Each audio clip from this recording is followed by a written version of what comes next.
सुभान अल्लाह। और मोहब्बत से बोले सुभान अल्लाह। सुभान अल्लाह। और माँ बाप के नाम पर बोले सुभान अल्लाह। आप देखें ये हदीस पाक, किताब का नाम है मवाहिबुल लदुनिया शरीफ। ये हदीस पाक मवाहिबुल लदुनिया शरीफ में है। और हदीस पाक ये है अन अनस इब्न मालिक रदियल्लाहु ताला अन्हु क़ाल रसूलुल्लाह सल्लल्लाहु ताला अलैहि वसल्लम इन्नल्लाह रफ़अ लिद्दुनिया फ़अना अनज़ुरु इलैहा इला मा हुवा काइनुन फ़ीहा इला यौमिल क़ियामति कअन्नमा अनज़ुरु इला कफ़्फ़ि हाज़िही सुब्हानल्लाह। अब हदीस पाक का तर्जुमा सुने। हज़रत अनस बिन मालिक रदियल्लाहु ताला अन्हु से रिवायत है कि मेरे नबी सल्लल्लाहु अलैहि वसल्लम ने मेरे नबी सल्लल्लाहु अलैहि वसल्लम जुमा के दिन मस्जिद नबी में तकरीर फरमा रहे हैं। सामने सिद्दीक़ अकबर भी बैठे हैं, उमर फारूक आज़म भी बैठे हैं, उस्मान गनी भी बैठे हैं, मौला अली भी बैठे हैं, तलहा व जुबैर बैठे हैं, सईद बिन ज़ैद बैठे हैं, साद बिन अबी वक्कास भी बैठे हैं। तमाम सहाबा की मौजूदगी में मेरे नबी तकरीर कर रहे हैं, मेरे नबी खिताब फरमा रहे हैं। दौरान खिताब मेरे पैगंबर ने इरशाद फरमाया कि ऐ मेरे सहाबा सुन लो, अल्लाह रब्बुल इज्जत ने पूरी दुनिया को, पूरी कायनात को मेरे सामने पेश फरमा दिया है। मेरे आका फरमाते हैं ऐ मेरे सहाबा सुन लो, आज से लेकर क़यामत तक इस दुनिया में जो कुछ होने वाला है मैं ऐसे देखता हूँ जैसे कोई अपनी हथेली देखता है। ये मेरे नबी ने 1400 साल के पहले ऐलान फरमाया था कि अल्लाह ताला ने पूरी कायनात को मेरे सामने हथेली की तरह पेश कर दिया है, तो मैं पूरी दुनिया को ऐसे देखता हूँ जैसे कोई अपनी हथेली देखता है। अब मसला क्लियर हो गया कि जब मेरे पैगंबर पूरी दुनिया को हथेली की तरह देखते हैं तो मसला साफ हो गया। ये जलसा मलिकापुर में होता है मगर मुस्तफा मदीने से देखते हैं, सलाम यहाँ पढ़ा जाता है, आका मदीने से देखते हैं, जलसा तुम यहाँ सजाते हो, नबी मदीने से देखते हैं, मेहनत तुम करते हो, नबी मदीने से देखते हैं, अनाउंसरी यहाँ होती है, आका मदीने से देखते हैं, नात यहाँ पढ़ी जाती है, मुस्तफा मदीने से देखते हैं, तकरीर यहाँ होती है, आका मदीने से देखते हैं, इनाम यहाँ देते हो, मुस्तफा मदीने से देखते हैं। जब इस शायर कहता है कि ले लिया मीसाक रब ने अंबिया के सामने, मुक्तदा सब मुक्तदी है मुस्तफा के सामने, और सारी दुनिया देखते हैं वो हथेली की तरह है, आया सब कुछ निगाहे मुस्तफा के सामने। सुभान अल्लाह। नारे तकबीर, नारे रिसालत, अज़मते मुस्तफा, इख्तियाराते मुस्तफा। हजरत अल्लाह रब्बुल इज्जत कितना करीम है, कितना बड़ा रहीम है कि उसने अपने महबूब को इतना नवाजा कि वो अपने गुलामों की मेहनत को देख लेते हैं। सुभान अल्लाह। इसलिए अब तो आप इंशाल्लाह हर साल मेहनत करेंगे ना, हर साल मेहनत करेंगे ना। मेहनत कीजिए और ये सोचिए कि 1 महीना की सैलरी नबी के जलसे के लिए, ये जलसा ये नियत कर लो 11 महीने अपने लिए, बीवी के लिए, बच्चों के लिए, 1 महीना की सैलरी नबी की मिलाद के लिए। इसलिए कि इसका इनाम इतना बड़ा है कि नबी अकरम सल्लल्लाहु अलैहि वसल्लम अपने मिलाद सजाने वालों को इनाम कैसे देते हैं। एक वाक़या मुझे याद आ रहा, अगर आप चाहें तो सुना दूं। मैं सुना हूं, आप घबरा तो नहीं रहना। अगर नहीं घबरा रहे तो माँ बाप के नाम पर बोले सुभान अल्लाह, और मोहब्बत से बोले सुभान अल्लाह, और बोले सुभान अल्लाह। आप सुनिए, एक ऐसा इलाका था जहां पर चारों तरफ से यहूदियों की आबादी है, बीच में सिर्फ चंद मकानात मुसलमानों के हैं, चारों तरफ से यहूदियों की आबादी, यहूदियों की उनका पॉपुलेशन बहुत ज्यादा है, बीच में चंद मकानात मुसलमानों के हैं। जब रबीउल अव्वल शरीफ का महीना आया, पूरी दुनिया के मुसलमान जब अपने नबी के नाम का जुलूस निकालते हैं, नबी के नाम का जलसा करते हैं, अपने नबी के नाम का नारा लगाते हैं, तो जब वहाँ के जब मुसलमानों ने सुना कि रबीउल अव्वल शरीफ का महीना आ गया, हर इलाके में, गली गली में, कूचे कूचे में, करिया करिया में नबी के नाम का जलसा सज रहा है। ये हमारा इलाका है जहाँ नबी का जलसा नहीं सजता है, हमारे नबी के नाम का जुलूस नहीं निकलता है। तो वहाँ के मुसलमानों ने भी फैसला कर लिया कि आज इस साल हम लोग भी अपने नबी के नाम का जलसा करेंगे। सुभान अल्लाह। उस बस्ती में कभी जलसा नहीं हुआ था, नबी के नाम का जुलूस नहीं निकला था, कभी नबी के नाम का नारा नहीं लगा था बुलंद आवाज से। तो मुसलमानों ने फैसला किया कि इस साल हम अपने गांव में, अपनी बस्ती में नबी के नाम का जलसा सजाएंगे। जब मुसलमानों ने ये पुख्ता फैसला कर लिया, जब ये अज़्म मुसम्मम कर लिया, तो जब इस बात की भनक यहूदियों को लगी तो तमाम यहूदी इकट्ठा हुए, एक मीटिंग रखी। उस मीटिंग में एक बात रखी गई कि ऐ लोगों, ऐ यहूदियों, सुनो सुनो, आज तक हमारे गांव में किसी मुसलमान ने जलसा नहीं किया था, नबी के नाम का जुलूस नहीं किया था, मगर हमारे गांव के मुसलमान नबी के नाम का जलसा निकालना चाहते हैं, लाशरफत मोहम्मद सल्लल्लाहु अलैहि वसल्लम की मिलाद करना चाहते हैं। तो यहूदियों ने फैसला किया कि हम नबी के नाम का जलसा नहीं सजाने देंगे, हम उनको जुलूस नहीं निकालने देंगे। अगर मुसलमानों ने ऐसा किया तो हम उनके घरों में आग लगा देंगे, मुसलमानों के रोजी पे पाबंदी लगा देंगे, उनके बिजनेस पे पाबंदी लगा देंगे। मुसलमानों को जलसा करने की इजाजत नहीं है। मुसलमानों को रोका गया, मुसलमानों को बुलाया गया और उनसे यह कहा गया कि ऐ मुसलमानों सुन लो, ये हमारा हुक्म है, हम यहूदियों का फैसला है कि तुम मुसलमानों को जलसा करने का परमिशन नहीं है, हमारे इलाके में तुम जलसा नहीं कर सकते। तुमने कभी नहीं किया था तो इस साल तुम क्यों करते हो? तुम्हें जुलूस नहीं निकालना है, तुम्हें जलसा नहीं करना है। अगर तुमने किया तो इसका अंजाम भी तुम्हें भुगतना पड़ेगा। जब मुसलमानों को डराया जाता है, मुसलमानों को धमकाया जाता है, मुसलमान जब वहां से गए तो एक मुसलमान ने कहा कि ऐ लोगों सुनो, मेरे जिस्म में जहान रहे या जाए मगर नबी का जलसा हम जरूर सजाएंगे। यहूदी की धमकी से हम डरने वाले नहीं है। तमाम मुसलमानों का फैसला ये था कि ऐ लोगों सुनो, अगर हमारे यहाँ के हालात अच्छे नहीं है तो इसके बारे में हम गौर फिक्र करेंगे। गौर फिक्र करने के बाद एक तारीख फाइनल कर दी गई और ये कहा गया कि हम यहूदियों की धमकी से डरने वाले नहीं है। खत लिखा गया और खत शहर के आलिम दीन को रवाना कर दिया गया कि हजरत फला महीने की फला तारीख को हमारे गांव में ईद मिलादुन नबी का जलसा है, खिताब फरमाने के लिए आप तशरीफ ले आइए। शहर के आलिम दीन के पास खत लिखकर रवाना कर दिया गया। इधर हालात और बुरे हो गए, हालात और गड़बड़ हो गए। यहूदियों ने भी मीटिंग की, मुसलमानों को डराया धमकाया। हालात नाजुक होने के बाद मुसलमानों ने यह फैसला किया कि हालात जब तक ठीक नहीं हो जाते हैं तब तक हम जलसा नहीं करेंगे, डेट आगे बढ़ा देते हैं। मुसलमानों ने फैसला के बाद डेट को आगे बढ़ा दिया, लेकिन चूंकि तारीख करीब आ चुकी थी तो जो शहर के आलिम दीन थे वो करीब आ चुके थे। आलिम दीन इस जलसे के लिए वो निकल चुके थे और उसी तारीख में, जिस तारीख में जलसा होना था, गांव के लोग भी एक लिफाफे में नजराना तय करते हैं और नजराना रखने के बाद शहर के आलिम दीन का इस्तकबाल करने के लिए, उनसे मिलने के लिए गांव के बाहर ही खड़े हो जाते हैं और उनसे जाकर मिलते हैं। जब मौलाना साहब तकरीर करने के लिए जब गांव में पहुंचे, आबादी के करीब ही, गांव वालों ने सलाम किया, अस्सलाम वालेकुम। मौलाना साहब ने जवाब दिया, वालेकुम अस्सलाम।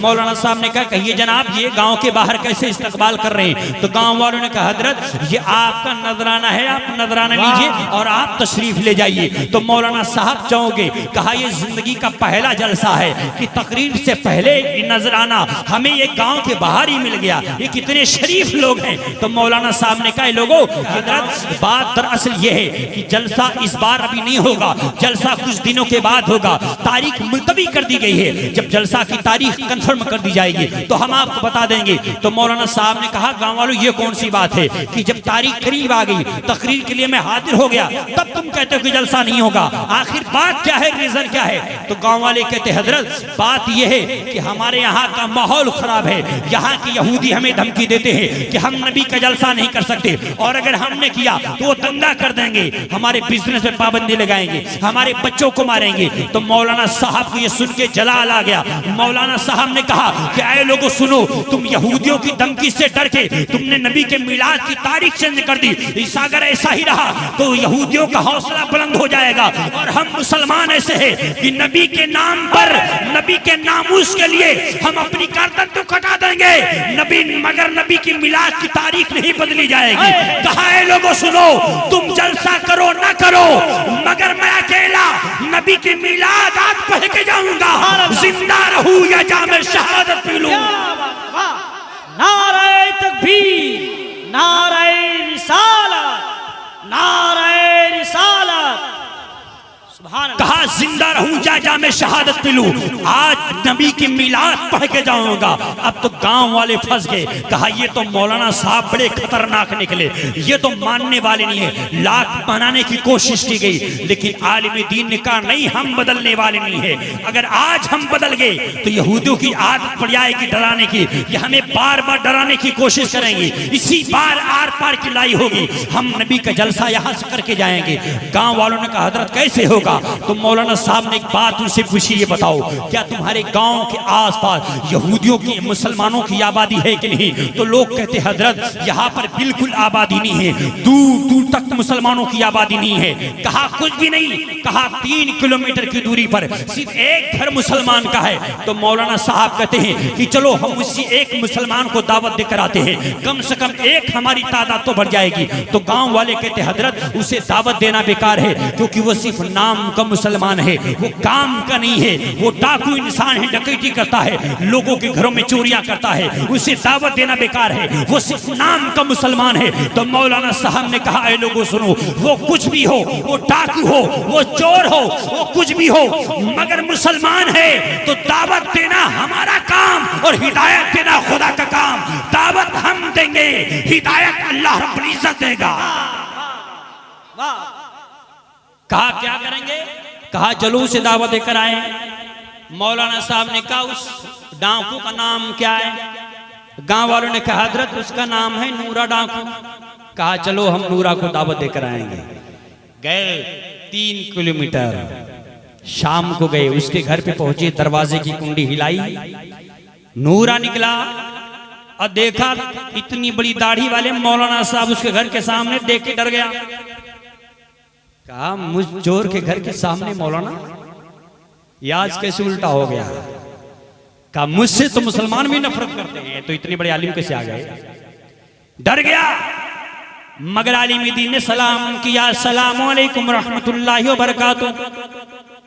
नूरा डाकू ने कहा वालेकुम अस्सलाम। तो मौलाना साहब ने कहा नूरा हम तेरे बारे में सब जानते कि तेरा काम क्या है, तेरा पेशा क्या, तू करता क्या है, हम तुम्हारे बारे में सब जानते हैं, मगर हमें इससे कोई मतलब नहीं है। हम एक मकसद के तहत एक बात तुमसे पूछने आए हैं। नूरा ने कहा पूछे, क्या पूछना है? तो मौलाना साहब ने कहा नूरा ये बता तुम मुसलमान है ना? कहा हाँ हाँ मैं मुसलमान हूँ। तो मौलाना साहब ने कहा ये बता पूरी दुनिया में नबी के नाम का जलसा सजाया जा रहा है, ये नबी की विलादत का महीना है, तो ऐ नूरा ये बता क्या इस बस्ती में तुम्हारे गांव में क्या नबी का जलसा सजना चाहिए कि नहीं? तो नूरा ने कहा क्यों नहीं, जरूर सजना चाहिए, हम मुसलमान हैं तो जरूर सजना चाहिए। तो मौलाना साहब ने कहा नूरा ये बता आखिर जलसा सजेगा कैसे? तुम्हारे गाँव के यहूदी धमकियाँ देते हैं, मुसलमानों को मारने की धमकी देते हैं, कारोबार को बंद करने की धमकी देते हैं। तो नूरा ने कहा कि मौलाना साहब जहां नूरा खड़ा हो जाएगा, किसी यहूदी की अम्मा ने दूध नहीं पिलाया है कि कोई यहूदी हमारी तरफ आंख उठाकर देख दे, इसलिए कि नूरा का नाम सुनते ही लोग कांप जाते हैं। मौलाना साहब तकरीर आप करेंगे, पहरेदारी नूरा करेगा। कहा तकरीर आप करेंगे, पहरेदारी नूरा करेगा, जलसे की हिफाजत नूरा करेगा, आप चलिए। मौलाना साहब ने कहा गांव वालों देखो दावत देना हमारा काम, हिदायत देना खुदा का काम। कहा चलो। नूरा ने कहा रुक जाइए कुछ ले लेने दीजिए ताकि जो आएगा उसको सुधारने के लिए। एक बड़ा मोटा लठ लिया निकला। कहा चलिए हजरत। जब मौलाना साहब निकल गए, गांव में पहुंचे, फर्श लगाई गई, मेंबर लगाया गया, गांव वाले नीचे बैठ गए, मौलाना साहब ऊपर बैठ गए। मौलाना साहब ने पढ़ा बिस्मिल्लाहिर्रहमानिर्रहीम, अल्हम्दुलिल्लाह पढ़ के तकरीर शुरू कर दी। तकरीर 1 घंटा 2 घंटा 3 घंटा करते रहे। नूरा खड़ा होकर पहरेदारी करता रहा। कहा नूरा तब तक नहीं बैठेगा जब तक नबी के जलसे का सलातो सलाम नहीं हो जाएगा।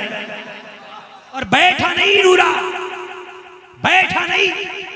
जब सलातो सलाम हो गया, जब अपने अपने घर लोग जाने लगे तो नूरा भी जाने लगा। तो नूरा ने मौलाना साहब का नजराना दिया। कहा जाइए गांव वालों को कहा सुनो, अगर नबी की मिलाद करने की वजह से कोई यहूदी तुम्हें धमकी दे या तुम्हारी तरफ आंख उठा कर देखे तो नूरा को बता देना कसम खुदा की नूरा मिट जाएगा, मगर नबी के दुश्मन को जिंदा नहीं छोड़ेगा।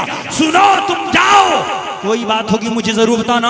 गांव वाले गए, मौलाना साहब गए, नूरा भी गया। लोग अपने अपने घर पे चले गए, जाके सब बिस्तर पे सो जाते हैं। रात खत्म हो जाती है। 1 महीना 2 महीना 3 महीना 4 महीना 4 महीना के बाद कोई मौलाना साहब के घर के सामने आया, दरवाजे की कुंडी हिलाया। मौलाना साहब ने दरवाजा खोला, आने वाले शख्स ने सलाम किया। मौलाना साहब ने कहा वालेकुम सलाम। आने वाले से मौलाना साहब पूछते कौन?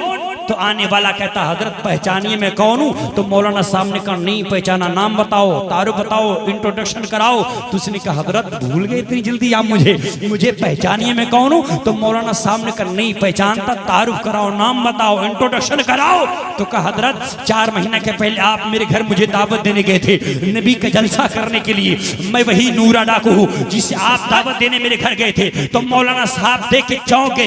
मौलाना साहब ने कहा कि अरे नूरा तू है। नूरा तुझे कैसे पहचान लूं, जब 4 महीना के पहले तुझे देखा था तो तेरे चेहरे पर दाढ़ी नहीं थी, मगर आज तेरे चेहरे पर सुन्नत मुस्तफा दाढ़ी है। 4 महीना के पहले तुझे देखा था तो तेरे जिस्म पर चोर का लिबास था, मगर आज तेरे जिस्म पे नबी का जुब्बा शरीफ मौजूद है। जब 4 महीना के पहले तुझे देखा था तो तेरे सर पे कुछ नहीं था, मगर आज तेरे सर पे नबी का मामा है। नूरा ये बता तू 4 महीना में इतना बड़ा सूफी कैसे बन गया?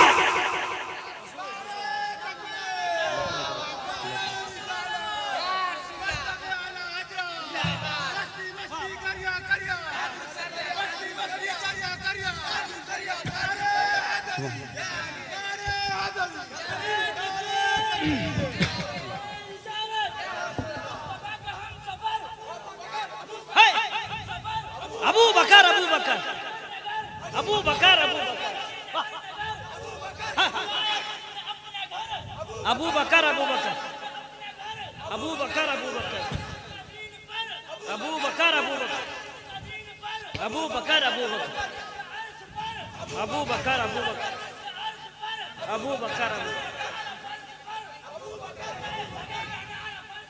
अबू बकर अबू बकर। वाह हजरत मौलाना साहब ने कहा नूरा हम तुझे कैसे पहचान ली, जब तुझे 4 महीना के पहले देखा था तो तेरे चेहरे पर दाढ़ी नहीं थी, मगर आज तेरे चेहरे पर सुन्नत मुस्तफा दाढ़ी सजी है। तुझे कैसे पहचान लूं? 4 महीना के पहले तुझे देखा था तो तेरे सर पे अमामा नहीं था, मगर आज तेरे सर पे नबी की सुन्नत, नबी का अमामा मौजूद है। तुझे कैसे पहचानूं? नूरा ये बता 4 महीने के पहले तुझे देखा था तो तू चोर के लिबास में था, मगर आज तेरे जिस्म पे नबी का जुब्बा है। ये बता नूरा तेरी जिंदगी में इतना बड़ा इनकलाब कैसे आ गया, तू इतना बड़ा सूफी कैसे बन गया? तो नूरा वजह बयान करता है अब नबी का जलसा कराने वाले नौजवानों इतनी देर की तकरीर तुम्हारे लिए थी, ये तुम्हारा हौसला था। अब सुनो नबी क्या कहते हैं, अब सुनो मौलाना साहब ने क्या कहा कि नूरा ये बता तू सूफी कैसे बन गया? तो नूरा बयान करता है मौलाना साहब सुनिए मेरी जिंदगी में इनकलाब कैसे आया, मेरी जिंदगी में तब्दीली कैसे आई। जब आप जलसे की दावत देने के लिए मेरे घर पे आए, मैं चोर था, डाकू था, आप मुझे मेरे घर से उठा के जलसे में ले गए। जब जलसे में गया आप तकरीर करते रहे, मैं पहरेदारी करता रहा, तकरीर खत्म हो गई, आप घर गए, मैं घर आया। जब पूरी दुनिया बिस्तर पे सोती है मैं भी सो गया। जब मेरी आंख लगी तो मेरे ख्वाब में मदीने के ताजदार आ गए और मेरे आंखों ने कहा नूरा पूरी रात तू मेरे जलसे की पहरेदारी करता रहा, इनाम नहीं लेगा, इनाम ले ले। तेरा इनाम ये है, ये मेरे जिस्म का जुब्बा भी तेरा है, मेरे सर का मामा भी तेरा है।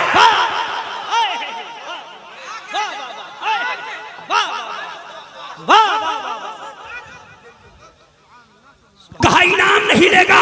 नबी ख्वाब में आए, मेरे आका फरमाते नूरा पूरी रात मेरे जलसे की पहरेदारी करता रहा, इनाम नहीं लेगा, इनाम ले ले। इनाम ये है, ये मेरे जिस्म का जुब्बा भी तेरा है, मेरे सर का मामा भी तेरा है। मौलाना साहब जब मेरी आँख खुली तो मेरे जिस्म पे नबी का जुब्बा भी था, मेरे सर पे नबी का मामा भी था।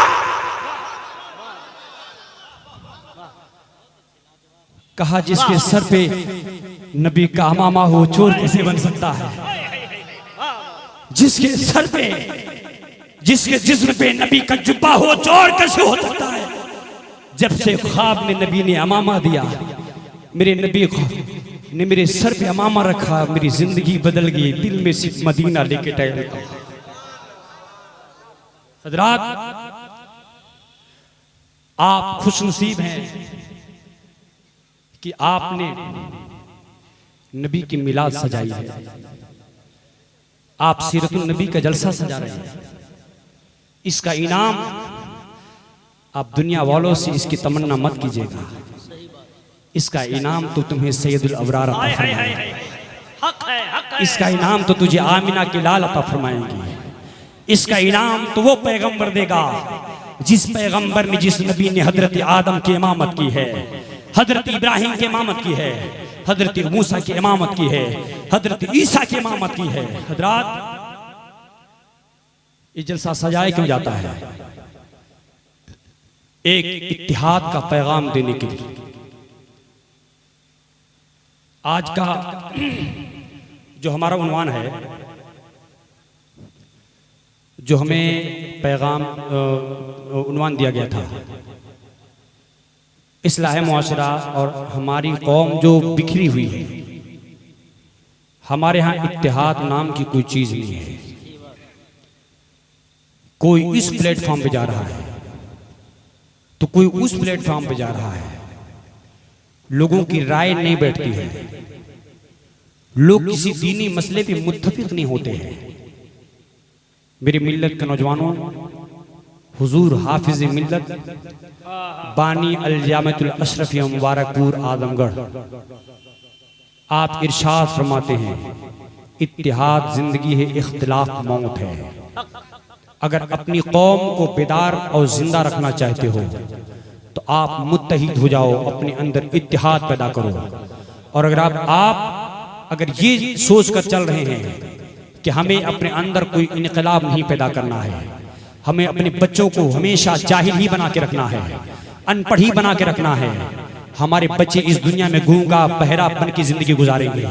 अगर आपकी यही सोच है तो आप कीजिए अपने मन के, आप चाहे जैसा कीजिए, फिर आपको मुत्तहिद होने की जरूरत नहीं है। और अगर आप ये चाहते हैं कि इनकलाब जिंदाबाद का नारा लगे, हमारी कौम में एक इनकलाब आ जाए और हमारी कौम के बच्चे आगे चलकर दीन के एक बेहतरीन रहबर बन के जिंदगी गुजारे और हमारे लिए एक बेहतरीन सरमाया बने, तो इसके लिए जरूरत इस बात की है कि हम लोग आगे बढ़ें, मुत्तहिद हो जाएं, आवाज से आवाज मिलाएं। हम एक मदरसे की बुनियाद रखें यहाँ पर, जिससे इल्म की रोशनी फैले। इसलिए कि जब हमारे पास इल्म होगा तो इल्म ही एक ऐसी रोशनी है जो हमें रास्ता दिखाता है, एक ऐसी रोशनी है जो रोशनी हमें रास्ता दिखाती है। मेरे मिल्लत के नौजवानों, आज क्या वजह है कि हम लोग बिखरे हुए हैं? हमारे पास इल्म नहीं है। और अगर हम ये जानते कि मुत्तहिद होने की फजीलत क्या है, इत्तिहाद का फायदा क्या है, हम ये जानते कि आपस में लड़ाई झगड़ा करने का नतीजा क्या निकलता है, इसका गुनाह क्या है, और अगर हम ये जानते कि आपस में मुत्तहिद होने का और दो दिल जोड़ने का सवाब क्या है, तो यकीन है कि हम लोगों की खताओं को माफ भी करते, लोगों का दिल जोड़ने का काम करते। मगर चूंकि हमें इसकी फजीलत मालूम ही नहीं है, हम कोसों कोस दूर कुरान और हदीस की तालीमात से है, तो हमारी जिंदगी में इनकलाब कहां से आएगा? मेरे मिल्लत के नौजवानों, एक बात आप सुन लीजिए। सरकार दो आलम सल्लल्लाहु अलैहि वसल्लम का इरशाद गिरामी है, हुजूर की हदीस पाक का मफहूम सुनाता हूं कि अगर आप हजरात मुत्तहिद हो जाएं और अगर एक दूसरे से लग़ज़िश खताएं होती हैं, आप उसी गलतियों को माफ करते हैं, और अगर आप दिल जोड़ते हैं तो अल्लाह ताला गलतियों को माफ करने का जो इनाम अता फरमाता है, उस इनाम को अगर आप सुनते हैं तो मुझे यकीन है कि हर शख्स यहाँ से उठने से पहले लोगों की खताओं को माफ करके उठेगा। अगर आप चाहें तो एक हदीस पाक का मफहूम सुनाकर आपके ईमान को ताज़ा कर दूं, इंशाअल्लाह ताला दिल खुश हो जाएगा। और इस हदीस पाक को सुनने के बाद हर शख्स यहाँ से एक दूसरे की खताओं को माफ करके उठेगा। सुनाऊं मैं आपको? तैयार हैं आप घबरा तो नहीं रहे? अगर आप नहीं घबरा रहे तो आप सुनिए कि आप हजरात अगर एक दूसरे की गलती माफ करते हैं, होता यह है कि एक छोटी छोटी सी बात पर हम आपस में लड़ बैठते हैं। कोई किसी के सामने झुकने के लिए नहीं तैयार है, हर इंसान अकड़ के चलता है। कोई अपने पैसे के नशे में है, कोई बिजनेस के नशे में है, कोई सर्विस के नशे में है, और कोई अपने खानदान पटीदार कोई परिवार के नशे में है। हर इंसान अकड़ के चलता है। याद कर ले मेरे मिल्लत के नौजवानों, अल्लाह रब्बुल इज्जत बुलंदी उसी को अता फरमाता है जिस बंदे के अंदर आजिज़ी व इनकिसारी हुआ करती है, जिस बंदे के अंदर झुकने की सलाहियत होती है, अल्लाह उसी बुलंदियां अता फरमाता है। और जो शख्स लोगों की खताओं को मुआफ करता है उसका इनाम अल्लाह ताला ने बहुत बड़ा रखा है। उसका इनाम सुनाऊं, सुनने से पहले माँ बाप के नाम पर मोहब्बत से बोले सुभान अल्लाह, और मोहब्बत से बोले सुभान अल्लाह। हमारे नबी सल्लल्लाहु अलैहि वसल्लम मस्जिद नबी में तकरीर फरमा रहे, मेरे नबी खिताब फरमा रहे, हजरत सिद्दीक अकबर भी हैं, उमर फारूक आजम भी हैं, उस्मान गनी है, तमाम सहाबा की मौजूदगी में जब मेरे नबी तकरीर फरमा रहे, मेरे नबी तकरीर करते करते अचानक मुस्कुरा दिए। बीच से हजरत उमर खड़े हो गए, अर्ज करते हैं या रसूलल्लाह आपने बीच में अचानक क्यों मुस्कुरा दिया? तो मेरे आका फरमाते हैं ऐ उमर सुनो, जो मैं देखता हूँ वो तुम नहीं देखते, जो मैं सुनता हूँ वो तुम नहीं सुनते। हजरत उमर ने अर्ज किया रसूलल्लाह आपने क्या देखा, हम गुलामों को भी बता दे। तो मेरे पैगंबर इरशाद फरमाते हैं ऐ मेरे उमर सुनो, ऐ मेरे सहाबा सुनो, जिस वक्त मैं तकरीर कर रहा था तो उसी वक्त मैंने क्या देखा कि मेरे खुदा की बारगाह में मेरी उम्मत के दो सगे भाई हाजिर हुए। आप सुन रहे हैं ना, आप सुन रहे हैं ना? अगर आप सुन रहे हैं तो आप तवज्जो इधर दें, आप इधर उधर ना देखें बल्कि आप मेरी तरफ देखें। सुने मेरे नबी फरमाते हैं मेरी उम्मत के दो सगे भाई मेरे खुदा की बारगाह में हाजिर हुई। एक छोटा भाई है, दूसरा बड़ा भाई है। छोटा भाई अल्लाह की बारगाह में शिकायत करता है कि मौला ये मेरा बड़ा भाई है, इसने मुझ पे जुल्म से दम किया है, मेरी जमीन पर कब्जा कर लिया है, मेरे माल को हड़प लिया है, मुझे मारा है, मेरे बच्चों को मारा है, ये अल्लाह मुझे मेरा बदला चाहिए। तो अल्लाह फरमाता है ऐ मेरे बंदे तुम्हें तुम्हारा बदला मिलेगा, लेकिन उससे पहले तुम दोनों अपनी आंखें बंद कर लो। जब दोनों अपनी आंखें बंद करते हैं तो क्या देखते हैं कि खूबसूरत शहर दिख रहा है, शहर में 6 बागात दिख रहे हैं, हीरे जवाहिरा से जड़े हुए मकानात भी दिख रहे हैं, दूध और शहद की जारी नहरें भी दिख रही हैं। तो बंदा आंख खोलता है, अर्ज करता मौला ये जो खूबसूरत जन्नत का टुकड़ा हमने देखा है, ये जो जन्नत हमने देखी, ये अल्लाह ये जन्नत किस नबी की है, ये जन्नत किस शहीद की है, ये जन्नत किस सहाबी की है, ये जन्नत किस ताबी की है, ये जन्नत किस नमाजी की है, ये जन्नत किस हाजी की है, ये जन्नत किस परहेजगार की है। अल्लाह फरमाता नहीं नहीं, जो जन्नत तुमने देखी ये जन्नत किसी नबी की नहीं है, ये जन्नत किसी शहीद की नहीं थी, ये जन्नत किसी सहाबी की नहीं है, ये जन्नत किसी ताबी की नहीं है, ये जन्नत किसी नमाजी की नहीं है, ये जन्नत किसी हाजी की नहीं है, ये जन्नत किसी परहेजगार की नहीं है। तो बंदा अर्ज करता मौला फिर ये खूबसूरत जन्नत तूने किसके लिए बनाई है? अल्लाह फरमाता है ये जन्नत उसकी है जिसको खरीद ले, जिसकी कीमत दे दे। तो बंदा अर्ज करता मौला ये दुनिया की मार्केट नहीं है कि जो जब चाहे खरीद ले, ये तेरी बारगाह है, तेरी बारगाह में खरीदने की हैसियत किसकी है? अल्लाह फरमाता है तू खरीद सकता है। तो बंदा अर्ज करता मौला मैं कैसे खरीद सकता हूँ, तेरी बारगाह में भिखारी बन के आया हूँ, मेरे पास कुछ भी नहीं है, ना मेरे पास नेकियां है, ना ही मेरे पास दौलत है, या अल्लाह मैं कैसे खरीद सकता हूँ? अल्लाह फरमाता तू खरीद सकता है। तो बंदा अर्ज करता मौला अगर मैं खरीद सकता हूँ तो इस जन्नत की कीमत बता दे। अल्लाह फरमाता है अगर इस जन्नत की कीमत जानना चाहता है तो कीमत जान ले, अपने भाई को सीने से लगाकर उसकी खताएं माफ कर दे। जन्नत तेरी है, जन्नत के बागात तेरे हैं, हीरे जवाहिरात से बने हुए ये मकानात तेरे। वाह वाह वाह वाह वाह, नारे तकबीर, नारे रिसालत, फैजाने मखदूमे सिमना। अल्लाह ताला ने इतनी खूबसूरत जन्नत अता फरमाई है, अल्लाह ने जन्नत बनाई है। वो जन्नत किसके लिए? जो अपने भाई की गलती को माफ करता है, जो पटीदार की गलती को माफ करता है, जो गरीबों की गलती को माफ करता है, जो बड़ों की गलती को माफ करता है, जो छोटों की गलती को माफ करता है। तो अगर आप जिंदगी में इनकलाब चाहते हैं तो आप लोगों की खताओं को माफ करो, इंशाअल्लाह अल्लाह ताला तुम्हें बेहतरीन जन्नत अता फरमाएगा। सुभान अल्लाह। समझ रहे हैं? हम गलती माफ करते हैं, थोड़ी सी गलती हो गई तो हम माफ नहीं करते हैं, लठ निकालते हैं, सही बात, तुरंत गाली देते हैं और झगड़ा बढ़ेगा, FIR करेंगे, मुकदमा चलेगा। इसका रिजल्ट क्या आता है? ये भी तबाह, तुम भी तबाह। इसलिए ऐ मेरे प्यारे आप मुकदमेबाजी में मत फंसो, पुलिस स्टेशन का चक्कर मत लगाओ, FIR के चक्कर में मत पड़ो। जिसके खिलाफ आप FIR करने गए हैं क्या आप नहीं जानते कि वो आपका मोमिन भाई है, वो आपका ही भाई है, वो आपका ही खून है, आप उसी के खिलाफ FIR कर रहे हैं। मेरी मिल्लत के नौजवानों ऐसा हरगिज मत करो। बल्कि जब पुलिस स्टेशन में तुम FIR करने के लिए जाओ तो वहां जरा रुक कर सिर्फ ये हदीस ही एक बार याद कर लेना, सोच लेना कि मौलाना साहब ने बताया था कि अगर हम गलती को माफ कर देंगे तो अल्लाह हमें जन्नत देगा। तो अगर वो जन्नत तुम्हें लेना हो तो स्टेशन पे जाने से पहले, पुलिस स्टेशन जाने से पहले वही खड़े खड़े उसकी गलती को माफ कर दो। तुम्हारा भाई तुम्हें माफ करे या ना करे, तुम माफ कर दो, अल्लाह जन्नत तुम्हारे नाम कर देगा। वाह, सुभान अल्लाह। ठीक है ना? तो जन्नत के तलबगार हैं आप, जन्नत चाहते हैं आप? कितने लोग जन्नत चाहते हैं? सब चाहते हैं ना? अल्लाह ताला हमको वो जन्नत अता फरमा दे, मगर वो जन्नत तब मिलेगी जब हम एक दूसरे की गलती को माफ करेंगे। तो माफ करेंगे ना? कोई गाली दे तो आप जवाब मत दीजिए, बल्कि आप सर झुका के जाओ, इसलिए कि गाली सुनकर झगड़ा ना करना, गाली सुन के बद्दुआ ना देना, ये किसी के बाप की सुन्नत नहीं, रसूल पाक की सुन्नत है। हमारे नबी से ज्यादा जुल्म सितम किस पे किया गया है। और हजरात कोशिश कीजिए कि आप की खताओं को आप मुआफ कीजिए, और गलती को अगर आप माफ करते हैं तो सुनिए, माफ करने वाला कोई छोटा मोटा आदमी नहीं होता है, समझ रहे ना? हजरत अली से पूछा गया बहादुर किसे कहते हैं, तो हजरत अली फरमाते बहादुर वो इंसान नहीं है जो 100 पहलवान को पटक के कत्ल कर दे। लोगों ने पूछा ए अली फिर बहादुर कौन है, तो हजरत अली फरमाते हैं कि 100 पहलवान को पटक के कत्ल करने वाला ताकतवर कहा जा सकता है, बहादुर नहीं कहा जा सकता।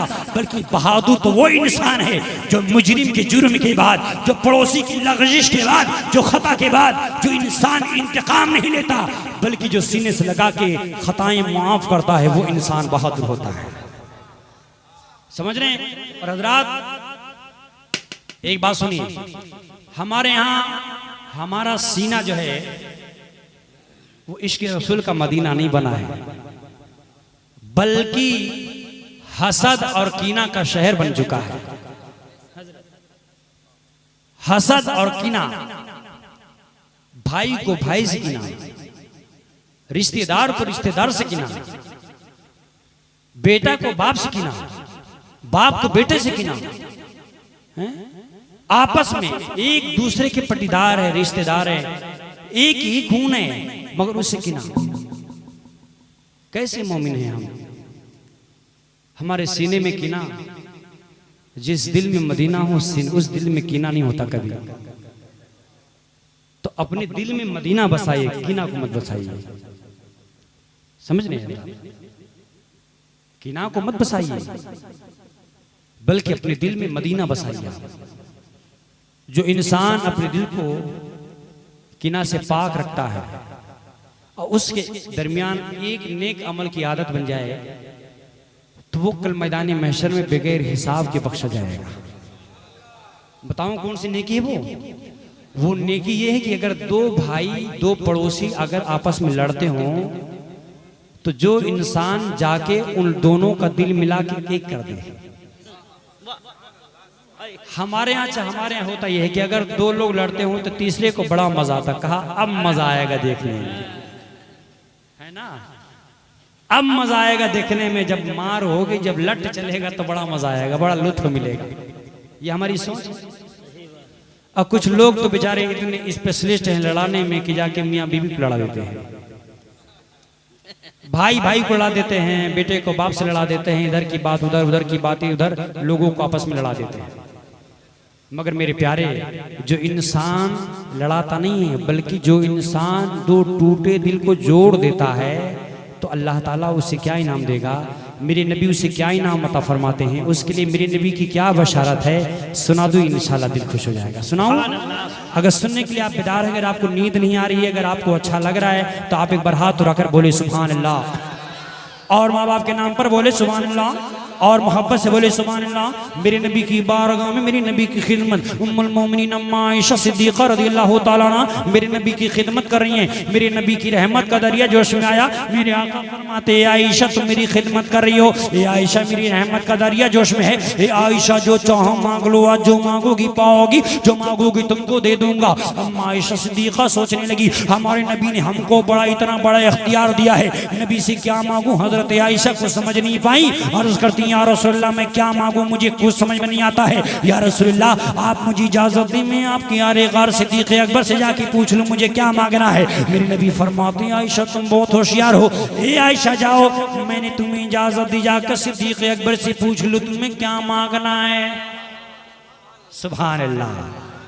हजरत आयशा निकली, सिद्दीक़ अकबर की बारगाह में गई, अर्ज करती हैं अब्बू जान हमें आका ने हमें अख्तियार दिया है कि ए आयशा जो चाहो मांग लो, आज जो मांगोगी हम तुमको दे देंगे, तो ए आयशा आज जो चाहो मांग लो। अब्बू जान आप बताएं मैं नबी से मांगू तो क्या मांगू। तो हजरत सिद्दीक़ अकबर ने कहा बेटी आयशा आका ने बहुत बड़ा इख्तियार आपको दिया है, हे बेटी आयशा नबी से इज्जत ना मांगना, दौलत ना मांगना, शोहरत ना मांगना, बादशाहत ना मांगना, हुकूमत ना मांगना, इसलिए कि जब नबी तेरे हैं तो सारी कायनात तेरी है। सुभान अल्लाह। आयशा ये सब ना मांगना। अम्मा आयशा कहती हैं अब्बू जान फिर मांगू तो क्या मांगू। तो हुजूर फरमाते ए बेटी आयशा आज तुम्हें बहुत अच्छी चीज बताता हूँ सुनो। अल्लाह की बारगाह में जब अल्लाह के दीदार के लिए लामका गए मेराज की रात मेरे नबी, तो अल्लाह के बीच उसके रसूल के बीच 3 राज की बातें हुई थी जिसे आज तक कोई नहीं जानता। ए बेटी आयशा जब हुजूर की बारगाह में जाना तो हुजूर की बारगाह में अर्ज कर देना या रसूलल्लाह जो आपसे अल्लाह से 3 राज की बातें हुई हैं उन 3 राज की बातों में से एक राज की बात आप हमें बता दे। सुभान अल्लाह। कितना प्यारा डिमांड। वाह क्या कहा कि या रसूलल्लाह जो अल्लाह से आपकी 3 राज की बातें हुई हैं उन 3 राज की बातों में से एक राज की बात आप हमें बता दी। हजरत आयशा जाने लगी, सिद्दीक़ अकबर ने कहा बेटी आयशा रुको और वादा करके जाओ कि जब हुजूर तुझे बताएंगे तो तुम हमको बताओगी। सुभान अल्लाह सुभान अल्लाह। हजरत आयशा सिद्दीक़ा ने वादा किया, मेरे नबी की बारगाह में गई और अर्ज करती या रसूलल्लाह मैंने पूछ लिया मुझे क्या मांगना है। मेरे आका फरमाते आयशा मांगो क्या मांगती हो। हजरत आयशा ने अर्ज किया या रसूलल्लाह जब मेराज की रात आप अल्लाह की दीदार के लिए जब आप लामका गई तो आपके बीच अल्लाह के बीच 3 राज की बातें हुई थी जिसे आज तक कोई नहीं जानता, अल्लाह जानता या उसके रसूल जानते हैं। तो आका जो 3 राज की बातें आपके साथ हुई है उन 3 राज की बातों में से एक राज की बात आप हमें बता दें। मेरे नबी मुस्कुराए, मेरे आका फरमाते आयशा तुमने बहुत बड़ी चीज मांग ली है और ए आयशा सुन लो मैंने जब तुमसे वादा किया है तो मैं तुमसे बता दूंगा। ए आयशा सुन ले जब मैं अपने मौला से मिलने गया तो जब मुझसे मेरे खुदा की मुलाकात हुई तो मेरे मौला ने मुझसे 3 राज की बातें की। उन 3 राज की बातों में से एक राज की बात यह है कि मेरे खुदा ने मुझसे वादा किया कि महबूब तुम्हारी उम्मत में मेरे बंदों में जो इंसान 2 टूटे दिल को जोड़ने का काम करेगा, जो 2 लोगों में सुलह कराएगा, 2 लोग झगड़ा हो जाए जो दोनों को सुलह करा के एक कर देगा, कल मैदान महशर में उस बंदे को बगैर हिसाब जन्नत अदा कर दूंगा। वाह वाह वाह। तो मेरे भाई अल्लाह ताला उस बंदे को बगैर हिसाब जन्नत देगा जो बंदा लोगों में सुलह कराता है, जो बंदा लोगों में सुलह कराता है, जो दोनों का दिल जोड़ देता है। तो बोलिए लड़ाएंगे कि आप सुलह कराएंगे? हैं? लड़ाएंगे सुलह कराएंगे ना। तो अगर आप सुलह कराते हैं तो इसका इनाम वही है कि आप जो आज जो हमसे खताएं हो रही हैं ना कल मैदान महशर में अल्लाह बगैर हिसाब जन्नत अता फरमाएगा। बस एक आदत बना लो कि हमारे रिश्तेदार में, खानदान में, पटीदार में, गांव में, बस्ती में जब हजरात अगर आप ये चाहते हैं, आप सोचते होंगे तकरीर बहुत अच्छी हो रही सुनते जाएं। मैं एक बात बताऊं आपको, 1 घंटा की तकरीर में चाहे अपने दौर का कोई कितना भी बड़ा मुकर्रिर आ जाए और आप ये सोच लो कि तकरीर से इनकलाब आ जाएगा तो ये आपकी गलतफहमी है। अगर आप इनकलाब चाहते हैं तो एक कॉपी लाइए, मेरे पास कलम है, मैं लिख कर सिग्नेचर करके दे दूं कि इस तकरीर से हमारी कोई इनकलाब नहीं आने वाला है। अगर इनकलाब चाहते हैं तो यहाँ पर एक मदरसा खोल दो आप। बोलिए नारे तकबीर, नारे रिसालत। आप सुनिए, इतनी देर तकरीर किया ना, मुझसे पहले अल्लामा मुदस्सिर साहब ने किया तकरीर, करेंगे और नाज़िम हिंदुस्तान इतनी देर से निजामत कर रहे हैं और कल फजर के बाद हम पूछेंगे आपसे कि आपको कितनी तकरीर याद है कि मौलाना साहब ने क्या कहा था तकरीर में। मैं समझता हूं कि आप 5 मिनट मुसलसल नहीं बयान कर पाएंगे। नहीं पूरा याद है, समझ रहे ना? अच्छा मोबाइल का सहारा है, ये बात है, मोबाइल में रिकॉर्ड है।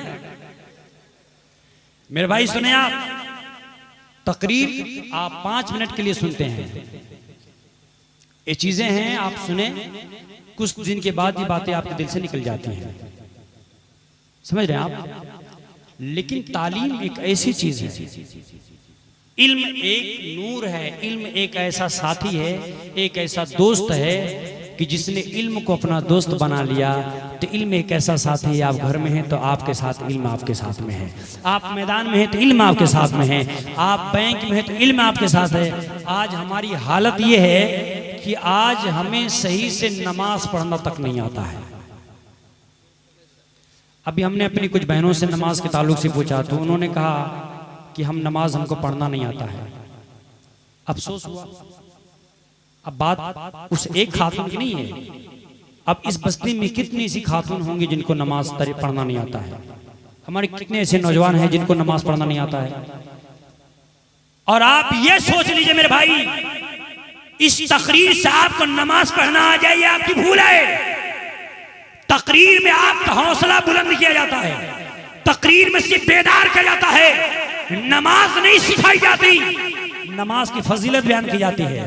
नमाज सीखना है तो आपको मदरसा खोलना है, नमाज सीखना है तो आपको मदरसे में जाना है।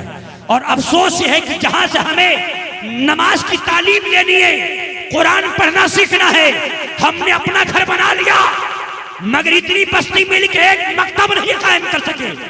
चुल्लू भर पानी में हमें डूब के मर जाना चाहिए कि हमने कई लाख का गोश्त खा लिया होगा मगर हमने 50,000 का एक मदरसा नहीं बना लिया। और आप कहते हैं कि मुस्लिम बस्ती में जा रहा है, आप बस्ती में नहीं जाएंगे। एक बात आप सुन लीजिए, वही कौम हुकूमत करती है जिस कौम के हाथ में कलम होता है, वही कौम हुकूमत करती है जिस कौम के हाथ में किताब होती है, वही कौम हुकूमत करती है जो कौम शिक्षित होती है, वही कौम तरक्की करती है जिस कौम के पास तालीम होती है, वही कौम आगे बढ़ती है जो कौम तालीम याफ्ता है, वही कौम आगे बढ़ती है जो कौम ग्रेजुएट है, वही कौम आगे बढ़ती है जिस कौम के हाथ में कुरान है, वही कौम आगे बढ़ती है जिस कौम के हाथ में, जिस कौम के पास तालीम का हथियार है। जब तक तुम्हारे पास तालीम नहीं है तो उसके लिए हजरत अली क्या फरमाते हैं? हजरत अली से पूछा गया यतीम किसे कहते हैं, तो अली फरमाते हैं यतीम वो बच्चा नहीं है जिस बच्चे के सर से माँ बाप का साया उड़ गया, बल्कि इस दुनिया का सबसे बड़ा यतीम और गरीब वो बच्चा है जिस बच्चे के हाथ में कलम नहीं है, जिस बच्चे के हाथ में किताब नहीं है, जिस बच्चे के पास तालीम नहीं, वही बच्चा यतीम है। तो अगर आप चाहते हैं कि आपका बच्चा इस दुनिया में यतीम गरीब बन के जिंदगी गुजारे तो अपने बच्चों को मत पढ़ाओ। और ये चाहते हैं कि आपका बच्चा इस दुनिया में यतीम गरीब बन के जिंदगी ना गुजारे तो आधी रोटी खाओ, अपने बच्चों को पढ़ाओ, जहां भी जाएगा रोशनी लुटाएगा, चिराग का कोई अपना मकान नहीं होता। वाह वाह वाह वाह वाह, मदरसा जरूर। समझ रहे हैं? तो आप बताइए मदरसा बनेगा कि नहीं बनेगा? ऐसे नहीं, आप नबी का जलसा कर रहे हैं, आप नबी का जलसा कर रहे हैं। आप बताइए जलसा हुजूर की महफिल में आप बात कर रहे हैं और इसके गवाह इतने लोग जो उलमा हैं वो तो हैं ही, सबसे बड़ी गवाही मेरे नबी की होगी इंशाअल्लाह कि आप नबी की मिलाद में आप वादा कर रहे हैं। आप बताइए आपके गांव में मदरसा खुलेगा कि नहीं खुलेगा? बोलिए कितने लोग हैं जो अपने मुस्तकबिल को रोशन करने के लिए, अपने गांव का नाम बुलंद करने के लिए, अपने गांव को मदरसा बनाने खोलने के लिए कितने लोग हैं जो कदम आगे बढ़ाएंगे? अच्छा ये बताइए जुबान से है कि दिल से है? हैं? दिल से है। मदरसा खुलेगा अगले साल, जलसा से पहले मदरसा खुल जाएगा इंशाअल्लाह। हैं? क्या नाम है मदरसा? तो फैजान रसूल अगले साल जलसे से पहले खुल जाएगा इंशाल्लाह। बोलिए अच्छा कितने लोग जो अपने 1 महीने की तनख्वाह या आधी महीने की तनख्वाह मदरसे के लिए देंगे? इंशाल्लाह देंगे आप, ठीक है ना? आप ये मान लीजिए कि कि आज का जलसा इंशाअल्लाह ताला इसी बुनियाद पे कामयाब होगा और उड़ीसा का सबसे कामयाब जलसा होगा। अगर आपने ये काम कर लिया तो आज की तारीख में जितने जलसे हो रहे हैं ये मान के चलिए कि सबसे कामयाब जलसा आज का होगा। जी हक है, वाह। बोलिए मदरसा खुल जाएगा ना। अच्छा मेरे भाई, अल्लाह रब्बुल इज्जत का बेपनाह करम है कि उसने हमें मुसलमान बनाया है। पूरी दुनिया में जितने मज़ाहिब हैं, सारे मजहबों में तालीम पर अगर किसी मजहब का सबसे ज्यादा जोर है तो उस मजहब का नाम मजहब इस्लाम है। सबसे ज्यादा तालीम पर फोकस अगर ये किसी ने किया है तो हमारे नबी ने किया है। मेरे नबी ने फरमाया तलबुल इल्म फरीज़तुन अला कुल्ली मुस्लिमिन व मुस्लिमा। मेरे आका फरमाते हैं कि हर मुसलमान मर्द औरत पे तालीम सीखना फर्ज है। और अफसोस ये है कि हम मुसलमान हैं हजरत, आज हालत ये है मुसलमानों की, नमाज तो छोड़िए, आज लोग नमाज की रकात तक नहीं जानते हैं कि नमाज में रकातें कितनी होती हैं। अच्छा कितने लोग हैं जो नमाज पढ़ते हैं यहाँ पर बताइए, हाथ उठा के बताइए कितने लोग जो नमाज पढ़ते हैं। देखिए सब लोग नहीं हाथ उठाए हैं। आप क्यों नमाज नहीं पढ़ते हैं? नमाज पढ़िए, नमाज से ज्यादा बरकत किसी चीज में नहीं है। लोग हमारे पास आते हैं कि फिर साहब एक ताबीज़ दे दीजिए, कमाता हूँ बरकत नहीं होती है, फिर भी इतना कमाने के बाद में घर में बड़ी परेशानी है, तो आप एक ताबीज़ बना दीजिए। तो हम तो ताबीज़ लिख कर दे देते हैं और आप ये सोच लीजिए कि हमारी ताबीज़ से आपके घर में बिल्डिंग बन जाएगी, तो आपकी गलतफहमी है। दुनिया में सबसे ज्यादा बरकत अगर किसी चीज में है तो वो है नमाज, वो है नमाज, वो है कुरान की तिलावत। आप घर में कुरान की तिलावत कीजिए, आप नमाज पढ़िए, किसी तावीज को पहनने की जरूरत नहीं पड़ेगी आपको। नमाज पढ़ेंगे ना आप इंशाअल्लाह ताला, नमाज पढ़ेंगे ना, तो हमें नमाज पढ़ना है इंशाअल्लाह, नमाज पढ़िए। अरे बात सुनिए, अगर आप पढ़े नहीं हैं, मदरसे में आप नहीं गए, तो आप नमाज क्या पढ़ेंगे, कैसे पढ़ेंगे? नियत करना नहीं आता है, सूरत नहीं याद है, दुआएं नहीं याद है, तो हम नमाज कैसे पढ़ेंगे? कुछ लोग इसी डर से नमाज पढ़ने नहीं जाते हैं और कहते हैं हमको पढ़ना नहीं आता है। तो मेरे भाई आप दिल मत छोटा करिए, आपको अल्लाह ताला ने जो कुछ इल्म दिया है, इतना तो जानते हैं कि ये सर अल्लाह ने बनाया अपनी बारगाह में झुकाने के लिए। तो आप जाओ वजू करके अल्लाहू अकबर कह के खड़े हो जाओ, जो कुछ याद है आपको पढ़िए, आप सजदा करिए, अल्लाह से दुआ करो मौला मुझे पढ़ना नहीं आता है, जितना आता मैंने सजदा कर लिया, कि इबादत करना मेरा काम, कबूल करना तुम्हारा काम। सजदा तुम करो, कबूल अल्लाह करेगा। लेकिन इतने ही काफी नहीं है। आप ये मत सोचिए कि बस यही काफी है। नमाज पढ़ने के साथ साथ सीखते भी रहिए, सीखते भी रहिए। मोबाइल का जमाना है, यूट्यूब खोलो, नमाज का तरीका सीखो, दुआएं निकाल लो। और हिंदी में किताब आती है, इंग्लिश में किताब है, चाहे हिंदी किताब मंगा ली, इंग्लिश में लगा लीजिए। उर्दू पढ़ने जाते हो, उर्दू में दुनिया भर की किताबें हैं, आप कोई भी किताब लगा के दुआएं सीखो, याद करो। आप पढ़ने के साथ साथ में आप किताब से नमाज सीखते भी रहिए, ताकि आगे चल के आपकी नमाज अच्छी हो जाए और आपको जो नमाज का मुकम्मल तरीका है वो तरीका आपको याद हो जाए। आपके इमाम साहब है मस्जिद में, उनके पास आप जाइए। हजरत आप इमाम साहब की बात कर रहे हैं, आप इमाम साहब की बात कर रहे हैं, मुझे एक बात आ गई है। इमाम साहब को तो लोग इमाम कहां समझते हैं, उनको अपना मुक्तदी समझते हैं। खाली 5 मिनट के लिए वो इमाम साहब हैं, खाली 5 मिनट के लिए वो इमाम साहब हैं, और 5 मिनट के बाद वो इमाम साहब नहीं, वो गुलाम साहब है। अफसोस है, कितना अफसोस है, कितने अफसोस की बात यह है कि हमने इमामों की कदर करना छोड़ा, हमने इमामों की ऐसी जिंदगी बना दी। एक वाकया हम पढ़ रहे थे, किताब पढ़ रहे थे, उसमें एक लतीफ़ा गुजरा था। मैं इसलिए से नहीं सुना रहा हूँ कि आप हंसें, मैं इस लतीफ़ा नहीं सुनाता, मगर सुना दे रहा हूँ, जरा आप सुन लीजिए कि आज हालत क्या है। वो चीज़ें आज हम पर फिट हो रही हैं। एक मस्जिद के इमाम साहब थे, उनको मोहल्ले के किसी शख्स ने एक हांडी खीर उनके पास भेजा, एक हांडी खीर। तो इमाम साहब के पास जब खीर आई और एक बच्चा लेके आया, तो मौलाना साहब ने कहा कि बेटा 5 साल से मैं तेरे घर में यहाँ पे नमाज पढ़ा रहा हूँ, 5 साल तक आज तक तुम्हारे घर से एक कप चाय नहीं आई, और आज एक हांडी खीर। बच्चा छोटा था, नादान था, समझ नहीं पाया, सारा राज फाश कर दिया। क्या हजरत अब्बू जी ने अम्मी से कहा था खीर बनाने के लिए, तो अम्मी जी ने खीर बनाया और खीर बनाई, खीर तैयार हो गई। उसके बाद अम्मी जी ने उतार कर रख दिया। अम्मी जी बाहर चली गई नल पे पानी भरने के लिए, एक कुत्ता आया जूठा कर दिया। तो अम्मी ने सोचा कि फेंकने से बढ़िया इसको इमाम साहब को दे देते हैं। आप हंसिए मत, आज हालत ऐसी ही है। आज 5000 में एक चपरासी नहीं मिलता है।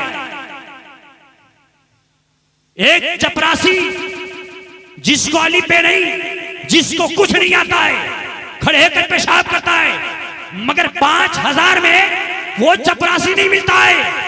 मगर अफसोस ये है कि जो आपके बच्चों को कुरान पढ़ता है, जो आपके बच्चों को दीन की तालीम देता है, जो आपके बच्चों को, जो आप जिसके पीछे आप नमाज पढ़ते, 5 वक्त की नमाज, जिसके पीछे आप अपनी आखिरत संवारते हैं, आपने उसकी हैसियत ऐसी बना दी, उसको 5000 में।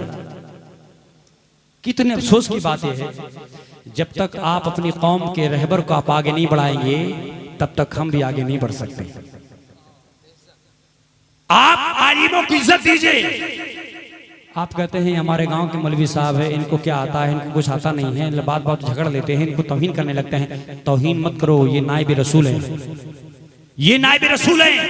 आप इस बात से समझें कि अगर आलिम दीन को अगर कोई शख्स एक लोटा पानी दे दे वजू के लिए, तो कल मैदानी महशर में अल्लाह ताला इसी नेक अमल की वजह से अल्लाह उसे जन्नत अता फरमा देगा।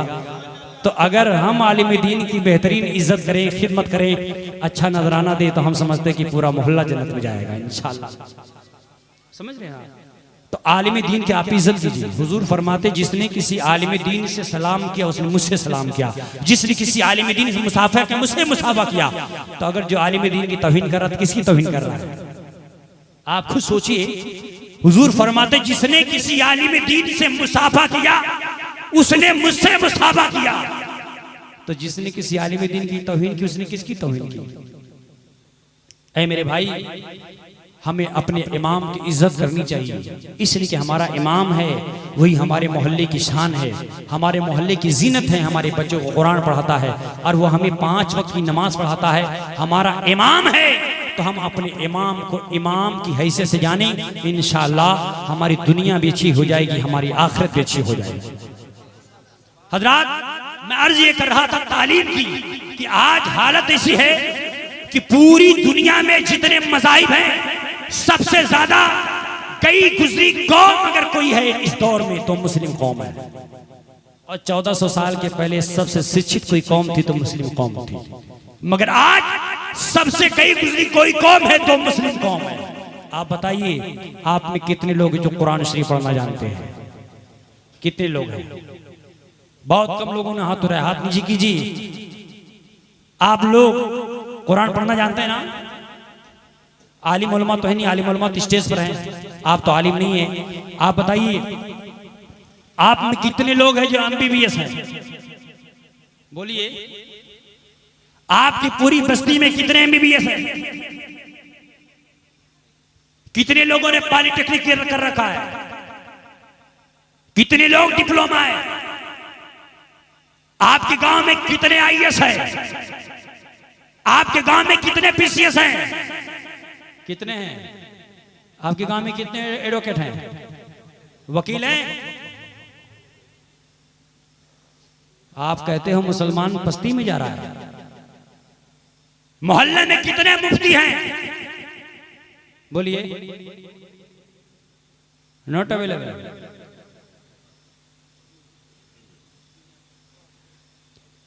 ऐ मेरे भाई, मैं रुक के तकरीर कर रहा हूं ताकि एक एक बात आपके दिल में बैठे। आप सोचिए, आपको सोचने का वक्त दे रहा हूं।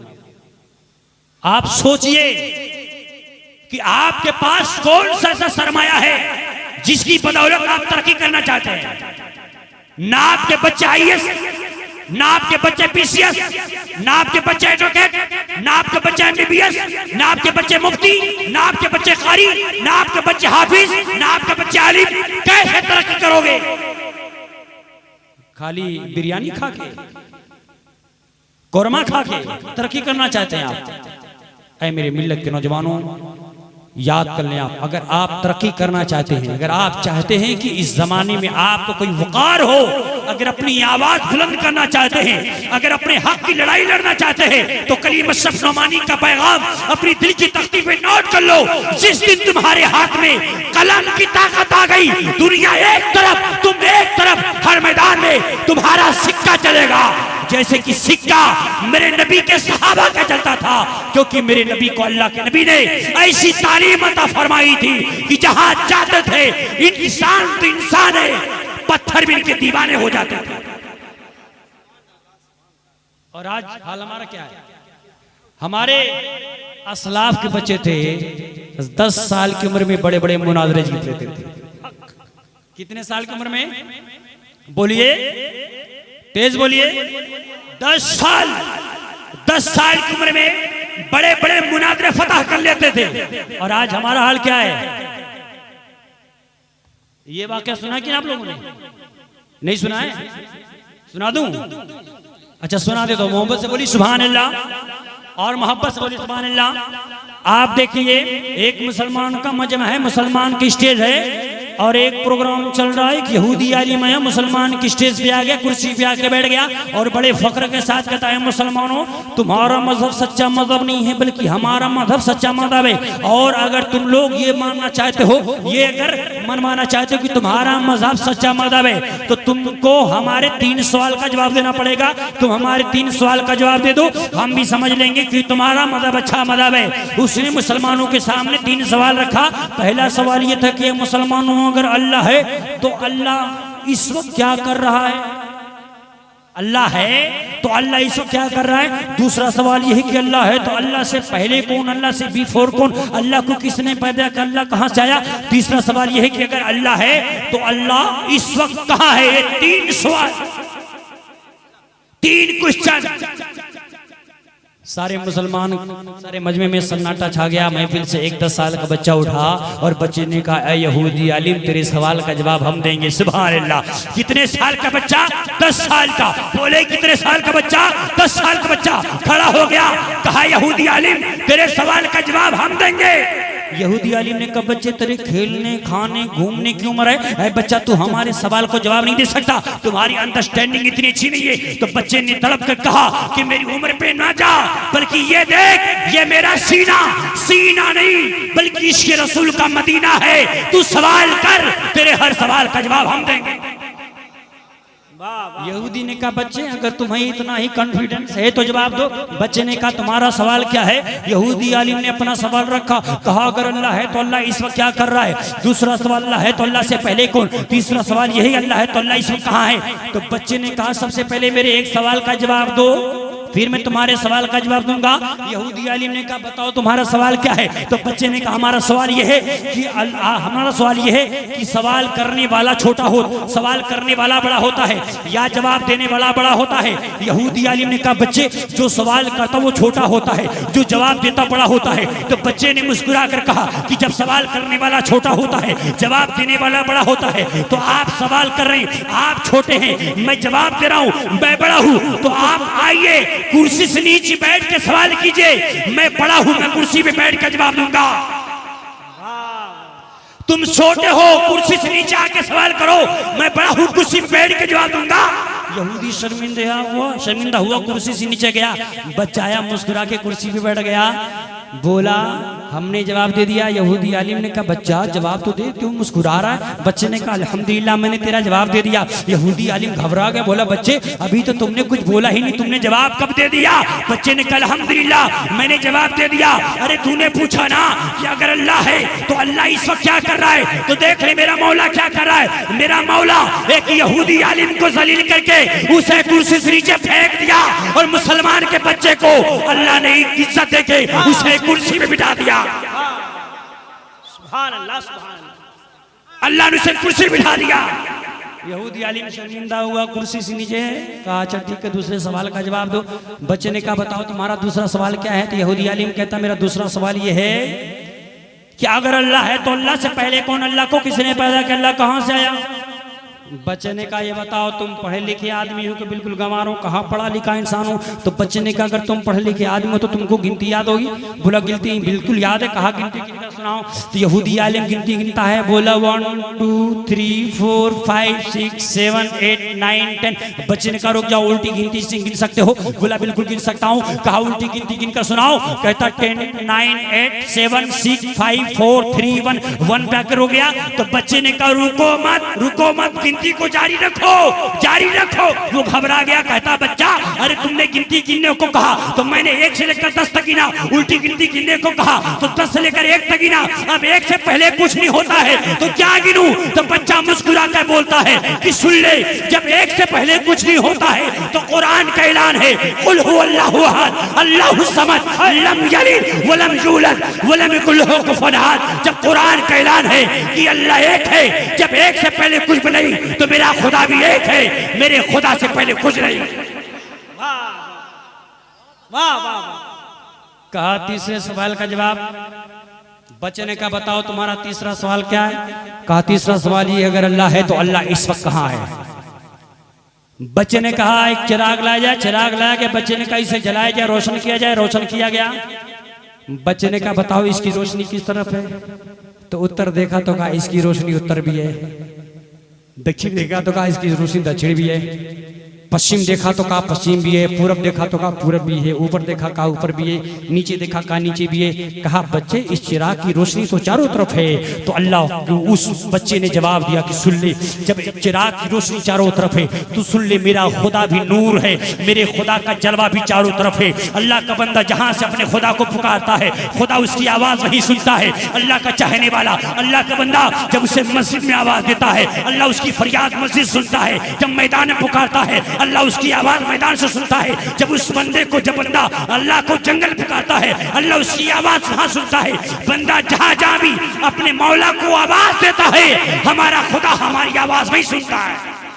वाह। इतना बड़ा मुनाजरा कौन जीता? 10 साल का बच्चा कौन था जिसे पूरी दुनिया इमाम आजम अबू हनीफा के नाम से जानती है। सुभान अल्लाह। आज हमें 10 साल का बच्चा बड़ा मुनाजरा जीते, मगर आज 10 साल का बच्चा पता ही नहीं है, 7 कलमा याद नहीं है उस बच्चे। आज हमारे बूढ़े को, नौजवानों को कलमा नहीं याद है और झगड़ा करने में 1 नंबर, आलिमों पे फतवा लगाने में 1 नंबर, उलमा की बुराई करने में 1 नंबर। ऐ मेरे भाइयों सुनो, अगर आप अपनी आखिरत और आकिबत अगर बर्बाद करना चाहते तो आप आलिमों से पंगा लीजिए, पंगा मत लीजिए आलिमों से। आपका काम है कि आप इनसे इसलिए मोहब्बत कीजिए, अगर इनके अंदर चलो मानते इंसान है ना, इंसानी तो है, कोई नबी रसूल तो है नहीं, किसी कोई खता नहीं हो सकती, कोई फरिश्ते तो है नहीं, मासूम खता तो है नहीं, गलती हो सकती है, खता हो सकती है, मगर आप खता को पकड़ कर मत चलो मेरे भाई। अगर इनसे कोई लग़ज़िश होती है तो इसके गुनहगार ये हैं, सजा के मुस्तहिक ये हैं। हाँ, बतौर मोहब्बत इस्लाह करने का जो तरीका है, आप इनसे इस्लाह की नीयत से आप बता सकते हैं कि मौलवी साहब ये दिक्कत है, आप इसको सही कर लीजिए, ऐसा आप कह सकते हैं मोहब्बत में। लेकिन बुग़्ज़ और अदावत की नीयत से अगर आप इनकी तौहीन करते हैं तो आप याद करें आपका हश्र बहुत बुरा होगा। इसलिए आलिम की मोहब्बत तुम्हें जन्नत में ले जाएगी, मगर इनकी तौहीन तुम्हें जहन्नम में ले जाएगी। इसलिए आलिमों की तौहीन मत करे, इनकी मोहब्बत करो, इनकी मोहब्बत से अल्लाह तुम्हें जन्नत अता फरमाएगा। समझ रहे हैं हज़रात? हमारे यहाँ हम लोग हर मैदान में बड़े पीछे नजर आते हैं। हम चाहते ये हैं कि जिस बारगाह से हमारा ताल्लुक है, जिस बारगाह का मैं खादिम शहनशाह किछोचा की बात करते हैं, 2-4 मिनट हम आपको किछोचा शरीफ के बारे में कुछ बता देते हैं। बोलिए आप तैयार हैं सुनने के लिए? कोई दिक्कत तो नहीं ना आपको? हैं? वैसे कहा था 2 घंटा, लेकिन ज्यादा टाइम हो गया है तो अब मैं ज्यादा टाइम नहीं, आधा घंटा है ना, हम सोच रहे हैं कि आलिम दिन को तकलीफ ना हो, स्टेज में उनको भी वक्त ले ले, किसी का वक्त लेना मुझे अच्छा नहीं लगता है ना। तो चलिए ठीक है, मैं 5-10 मिनट और बोल देता हूँ। आप सुनिए किछौछा शरीफ के बारे में तो 2-4 बात मैं आपको बता देता हूँ कि आप जाने कम से कम किछौछा शरीफ क्या है। हजरात, हम लोग नेक मुसलमान नहीं बन पा रहे हैं। अगर हम मुसलमान नेक बन जाते तो हम परेशान नहीं रहते, क्योंकि जब कोई सच्चा मोमिन बन जाता है तो मोमिन जिधर जाता है दौलत उसके पीछे भागा करती है।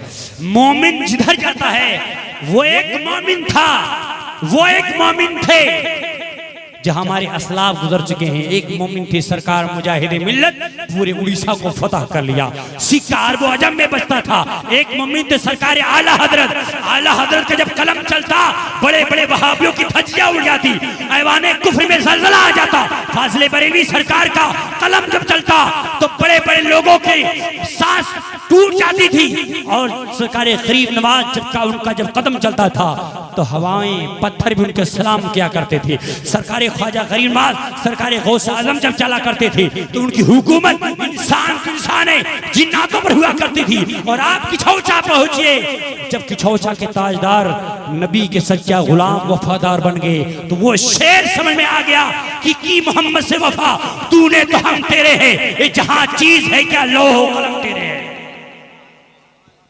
वाह, आप किछौछा शरीफ का नाम आपने सुना है कि नहीं? सुना है कि नहीं सुना आपने? किछौछा शरीफ तो वो बारगाह है जिस बारगाह का नाम कहीं ऐसी जगह पर ले लिया जाए जहां पर जिन्नातों का बसेरा हो तो हम समझते हैं कि सिर्फ किछौछा का नाम लेते ही वहां ज़लज़ला आ जाता है। समझ रहे हैं ना? क्यों? किछौछा में किसका मज़ार है?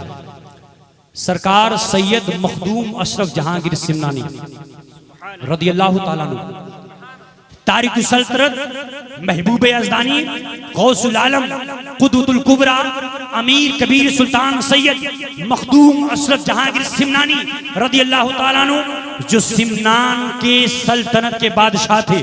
और वहां से जब आप वहां 10 साल आपने वहां हुकूमत की, अल्लाह का हुक्म हुआ, हजरत खिज़र अलैहिस्सलाम आपके पास गए और अल्लाह का पैगाम सुनाया कि ऐ सैयद अशरफ, अल्लाह को हुक्म है इस बादशाहत को छोड़कर आप जाइए पूरी दुनिया में मजहब इस्लाम की तबलीग कीजिए। सरकार सैयद मखदूम अशरफ सिमनानी जब आप वहां से तरके सल्तनत करके सल्तनत को बादशाहत को लात मार के जब आप वहां से पूरी दुनिया का गश्त करते हैं तो मखदूम सिमना की ऐसी ऐसी करामतें हैं, उनका कमाल ऐसा है कि सुनने के बाद ईमान ताज़ा हो जाए कि जब किछौछा के ताजदार का आलम है तो मदीने के ताजदार का आलम क्या होगा, जब मदीने के सरकार का आलम क्या होगा।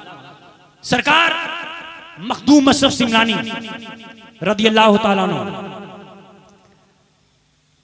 जब दुनिया में किसी को भूत लग जाए, जब किसी के घर में जिन्नात कब्जा कर ले, जब किसी की रोजी पे बंदिश लग जाए, किसी की शादी पर जादू लग जाए, शादी नहीं हो रही है, कारोबार नहीं चल रहा है, जादू की वजह से इंसान बीमार हो गया, जिस्मानी अमराज मुब्तला हो गया, जिन्नात उसे घर में जीने नहीं देते हैं। कि जब लोग दुआ तावीज़ करा के थक गए, लोग इधर उधर से परेशान हो गए, तब उन्हें एक नजर आती है एक बारगाह, वो बारगाह किछौछा है। जब किछौछा की तरफ लोग बढ़ते हैं तो किछौछा की शान ये है कि आप हमारे यहाँ जिन्नातों की अदालत लगती है मखदूम की बारगाह में, दिन में 3 अदालत, 4 बजे से लेकर 6 बजे तक, 10 बजे से लेकर 12 बजे तक, शाम को 4 से शाम को 7 बजे तक, ये 3 टाइम है अदालत का। और जब इस वक्त में आप मखदूम सिमना की बारगाह में जब अदालत मखदूमी में बैठते हैं तो आप मखदूम की अदालत में बैठेंगे, मखदूम सिमना के मोकिल आपके घर पे पहुंचेंगे, जिन्नात को यहाँ से पकड़ेंगे, कैद करके किछौछा ले जाएंगे, आपके जिस्म पे हाजिर करेंगे, मखदूमी तलवार चलेगी, मखदूम पाक वही कत्ल करेंगे और अपने बारगाह में आए हुए मरीज को ऐसी शिफा देते हैं जिसे पाने के बाद हर इंसान ये कहता हुआ जाता है, ऐ अशरफे ज़माना, ज़माने मददनुमा, दरहाए बस्तारात, कलीदे करम कुशा, अशरफ नहंग दरिया, दरिया पसीने दारत, दुश्मन हमेशा पुरगम, बाजिक्र तू दोस्त तारक। मखदूम पाक की नजर उठ जाए तो जिन्नातों की बस्तियां जल के तबाह हो जाती हैं। हजरात, अदालत में कितने लोग रहते मालूम आपको? कितने लोग किस हो गए हैं? बार जरा हाथ रख बताइए। आप नहीं गए ना आप लोग? हमारी बारगाह में डेली कम से कम 2 लाख लोग रहते हैं। कितने लोग? 2 लाख। हिंदुस्तान का कोई स्टेट नहीं बाकी है। उड़ीसा हो, बंगाल हो, बिहार हो, झारखंड हो, आसाम हो, महाराष्ट्र हो, गोवा हो, तमिलनाडु हो, आंध्र हो, छत्तीसगढ़ हो, केरला हो, आप महाराष्ट्र हो, एमपी हो, गुजरात हो, राजस्थान हो, दिल्ली हो, आप हिंदुस्तान के किसी स्टेट में चले जाएं, हिंदुस्तान का कोई सूबा बाकी नहीं है जिस बारगाह का इंसान की छौछा में मौजूद ना हो। दिल्ली वहां पर ऐसी बारगाह की छौछा कि आपके कई ग्रुप हमारी बारगाह में, हमारे पास सभी भी हैं। यहाँ से हमारे पास आए थे, हमारे मुरीद लोग थे, हम उनका इलाज कर रहे हैं, उनका केस चल रहा है। यकीन है कि मखदूम सिमना की बारगाह से उन्हें फैज मिलेगा। जिन्नात सब पकड़े गए हैं, फैसला चल रहा है। इंशाल्लाह उनके आने से पहले उम्मीद है कि सरकार मखदूम पाक अपनी बारगाह से फैसला दे देंगे। 2 लाख लोग रहते हैं। और क्या शान है सरकार मखदूम पाक की कि 3 तरफ से नीर शरीफ का पानी है, बीच में मेरे सरकार अशरफ का आस्थाना है और आस्थाने के चारों तरफ पब्लिक बैठती है, अदालत में मरीज बैठते हैं, जिनके ऊपर जिन्नात हो बैठते हैं। सबकी नजर सरकार मखदूम पाक के आस्थाने पर होती है और सभी झूम कर कहते हैं, ऐ सैयद अशरफ मुझे छोड़ दो। जिसके ऊपर जिन्नात होता है, जिन्नात हाजिर होकर कहता है, ऐ सैयद अशरफ छोड़ दो, तुम्हारी शान मैं नहीं जानता था, ऐ मखदूम पाक छोड़ दो, अब मैं इसे परेशान नहीं करूंगा। मगर मखदूम पाक का जलाल ऐसा है कि जो जिन्नात आज से आपको 50 साल पहले आपको परेशान किया है, दुनिया में कहीं भाग जाए, चाहे चाइना जाए, चाहे जापान चला जाए, समंदर के तह में छुप जाए, मगर ये देखो कमाल, मखदूम सिमना की नजर से बच नहीं सकता। जब उनका मरीज जब कछौचा में रहता है, जिन्नात कहीं समंदर के अंदर से पकड़ा जाता है, कोई चाइना से पकड़ा जाता है, जब गिरफ्तारी चलती है, जिन्नात कहीं भाग जाए, मगर मखदूम की नजर से वो बच नहीं सकता। इसलिए मैंने सोचा है मेरे मखदूम, जब आपकी नजर ये का कमाल ये है तो मेरे मुस्तफा की नजर का कमाल क्या होगा। सरकार आला हजरत जब ही फरमाते हैं कि और कोई गैब क्या तुमसे नेहा हो भला, जब ना खुदा ही छुपा तुम पे करोड़ों दरूद। नारे तकबीर, नारे रिसालत। सारे लोग एक मर्तबा हाथ उठाएं, सारे लोग हाथ उठाएं और जोर से कहें या मखदूम, और आवाज से या मखदूम, या मखदूम, या मखदूम, या मखदूम। हज़रात मैं आपको ये क्यों बता रहा हूं, इसलिए नहीं, मेरा मकसद ये नहीं है कि मैं किछौछा से आया हूं, मैं इसलिए किछौछा की तारीफ कर रहा हूं, नहीं। जो लोग किछौछा शरीफ नहीं जानते हैं, जादू जिन्नात के चंगुल में फंसे हैं, इधर उधर भटक रहे हैं, ताबीज लेते आराम नहीं हो रहा है, कारोबार बंदिश है, जिंदगियां तबाह हो जा रही हैं, शादियां नहीं हो रही हैं। इसलिए बता रहा हूं कि ऐ मेरे मिल्लत के नौजवानों, तुम्हारी शिफा के लिए, तुम्हें निजात देने के लिए कि छौछा में मखदूम सिमना का आस्थाना है। तुम्हें भटकने की जरूरत नहीं है। कटक से ट्रेन पकड़ो, जाजपुर से आप ट्रेन पकड़िए, सीधा मुगल सराय उतरिए, मुगल सराय से ट्रेन पकड़ो, सीधा अकबरपुर उतरो। अकबरपुर जब आप वहां से रेलवे स्टेशन पर आप उतरते हैं तो वहां हर गाड़ी वाला चिल्लाता रहता है, किसे किछौछा जाना है, किसे किछौछा जाना है। किछौछा की गाड़ी में बैठ लो, सीधा मखदूम सिमना की अदालत पहुंच जाओगे। किछौछा में जाने के बाद कोई मरीज अगर शिफा पा जाए, इसमें क्या कमाल है। कोई बीमार, कोई पागल अगर ठीक हो जाए, इसमें क्या कमाल है। किछौछा तो वो बारगाह है जहां पत्थर भी बोल दिया करते हैं, जिसे जहां बेजान पत्थर से मेरे मखदूम कलमा पढ़ा लेते हैं। हज़रात बनारस में मखदूम पाक का खेमा लगा। जब आप सरकार के छौछा, जब आप इंडिया में आए, तब जब पंडवा शरीफ से मेरे आका सरकार मखदूम अशरफ समनानी जब बनारस के रास्ते से, जौनपुर के रास्ते से जब आप किछौछा शरीफ जा रहे थे, तो बनारस में आपने अपना खेमा नस्ब किया। वहां पर चारों तरफ घंटे बजाए जा रहे थे, बुत परस्ती की जा रही थी। मखदूम पाक ने उसे देखकर अपना खेमा नस्ब कर दिया। और ऐ अशरफ, तुम्हारे इज्जत और कमाल को सलाम। खेमा कहाँ लगाया? एक तरफ मंदिर है, पुजारी पूजा करते हैं, पंडित पूजा करते हैं, उन्हीं के बगल मखदूम सिमना ने अपना खेमा नस्ब किया। वाह वाह जब खेमा लगा दिया एक तरफ, जब पंडित जी लोग पूजा कर रहे हैं तो मखदूम सिमना के कान तक जब आवाज आई तो मखदूम अशरफ ने कहा काश कि इसका उल्टा होता, ये बुत के सामने सजदा करने के बजाय ये एक खुदा के सामने सजदा करते। कई दिन तक तबलीग का सिलसिला जारी रहा और जब एक दिन ठंडी का महीना आए, धूप निकली, मंदिर के बाहर पंडित लोग, खेमा के बाहर सरकार मखदूम सिमना, जब दोनों का आमना सामना हुआ, दोनों से कलाम शुरू हुआ, बात मजहब तक आ गई। ये हुआ कि किसका मजहब सच्चा मजहब है, किसका मजहब काबिले एतबार है। तो जानते सरकार मखदूम अशरफ ने कहा कि हमारा मजहब दुनिया का सबसे सच्चा मजहब है और यही मजहब अल्लाह को पसंद है। और उन लोगों ने कहा नहीं नहीं हमारा मजहब सच्चा मजहब है। तो बात मुनाजरा तक आ गई। ये हुआ ये कैसे माना जाए कि किसका मजहब सच्चा मजहब है, मुनाजरा हो जाए। पंडितों ने कहा ठीक हम मुनाजरा कबूल करते हैं। मखदूम पाक ने कहा मुनाजरा कैसे होगा। पंडितों ने कहा कि बताइए, आप बताइए मुनाजरा कैसे होगा। मखदूम पाक कहते हैं मुनाजरा इस तरह से होगा कि आप अपने मंदिर के जिस बुत को अपना खुदा मानते हैं उसी बुत से एक बार बुलवा दो, वो बोल देगा, हम समझ लेंगे कि आपका मजहब सच्चा मजहब है। पंडित लोगों ने कहा ये कौन सा तरीका मुनाजरा का। कहा ये भी बड़ा हो सकता है, ऐसा नहीं होगा। कहीं पत्थर बोलता है, कहीं मूर्ति बोलती है, ऐसा नहीं होगा, कोई और रास्ता अपनाइए। मखदूम पाक ने कहा नहीं नहीं, जिसको आप खुदा मानते हैं तो खुदा बड़ा पावरफुल होता है, आप उसी खुदा से बुलवाइए। तो कहा ये नहीं होगा।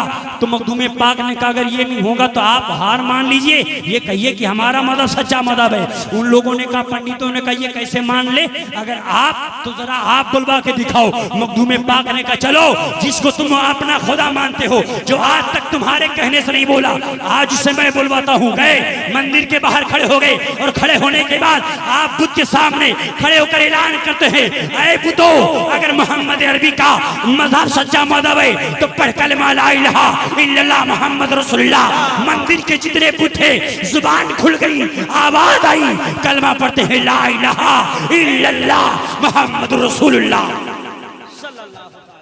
पंडितों ने कहा कि जिसको आज तक खुदा मानते थे वो आज तक कलमा ना पढ़ा। सैयद अशरफ ने अगर एक लम्हे में कलमा पढ़ा लिया तो यकीन है कि सैयद अशरफ का मजहब सच्चा मजहब है। 1000 पंडित आ गए मखदूम सिमना की बारगाह में, अपने हाथ को फैलाया, कहा है मखदूम जिस तरह से आपने इस बुत को कलमा पढ़ाया, हाथ को हाथ में देके हमें भी कलमा पढ़ाइए, ला इलाहा इल्लल्लाह मोहम्मद रसूलुल्लाह।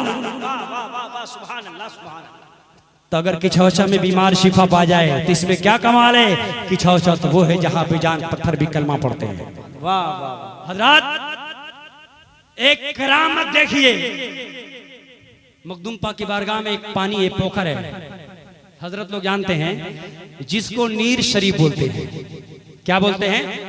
नीर शरीफ। और नीर शरीफ का कमाल ये है ना कि देखने में तो सादा नॉर्मल पानी है, मगर खुदाए पाक की कसम वो जिन्नातों, शैतानों और जादुओं के लिए जहर और तेजाब से भी खतरनाक है।